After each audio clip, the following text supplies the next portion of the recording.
everyone. I am in the Galapagos Islands. We're right adjacent to the equator. This is one of the islands that Charles Darwin stopped on to get data eventually for his theory of the origin of species and evolution. So we press the 3 points of our feet into the earth, drawing energy up from the earth, in this case the volcanic rock and sand of Galapagos Islands, and we draw that energy all the way up through our legs, feeling support into our hip girdle.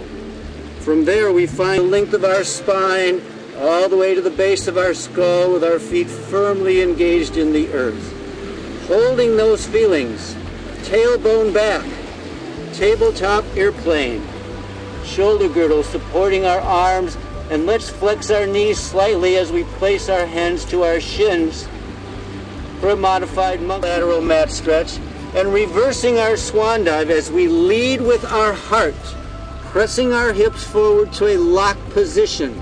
This is a reverse swan dive. We release our lateral mat stretch and slowly dive, releasing our hamstrings. Lateral mat stretch engages our hamstrings and glutes, which takes the pressure off our lumbar spine as we're reversing, and we release our lateral mat stretch as we dive. Let's do one more. Inhaling as we reverse swan dive with lateral mat stretch. Exhaling as we release lateral mat stretch and dive. Stepping our right foot all the way back with our left foot to downward facing dog. In downward facing dog, we're stretching our mat with our hands and feet. One more time. And lowering our heels to the mat. Let's lower our knees to the mat for cat and cow pose. In cat and cow, we can have starfish hands on the ground, or we can have gorilla fists, lengthening our spine from the crown of our head to the tip of our tail, and then flexing our spine in the opposite direction. I'm going to turn so you can see this from the side, extending our right arm, and extending our left leg. We reach from our right wrist to our left heel. Reach and lengthen. Exhaling back to all fours. Let's lower to a child's pose with extended arms. In child's pose, we lower our glutes to our heels, our chest to our thighs. Arms are extended, palms facing in. As we move on, kneeling side plank left. We'll open up our lower left leg 90 degrees to the mat and extend our right leg all the way to the back of our mat, planting our gorilla fist or wrist directly under our left shoulder and checking for a string line between our wrist and our knee and our back ankle.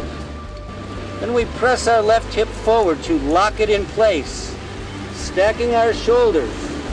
We can look off straight ahead or down or even up as we plumb line our wrist to our shoulder. We'll take our right foot, our right heel rather, and step our right heel as far back as we can. Stretch our mat between the bottom of our 3 points, both feet. Inhaling up and exhaling into Warrior 1. And for Warrior 2, we want our hips to be parallel with the long side of our mat. So we turn our hips to the side, adjust our back foot angle, extend our arms, and we have Warrior 2. And to reverse our Warrior, all we do is windmill our arms. Our left arm reaches up and our palm turns back. Our right arm reaches down and our right palm rests on our right thigh.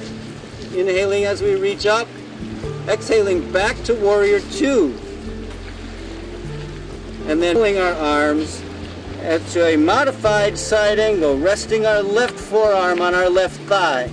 Then we can inhale and extend our left knee and our left arm, and exhale to triangle hamstring stretch as we reach down towards our left ankle, keeping our hips open, pressing our hips back towards the back of our mat, feeling a lengthening in our left hamstring.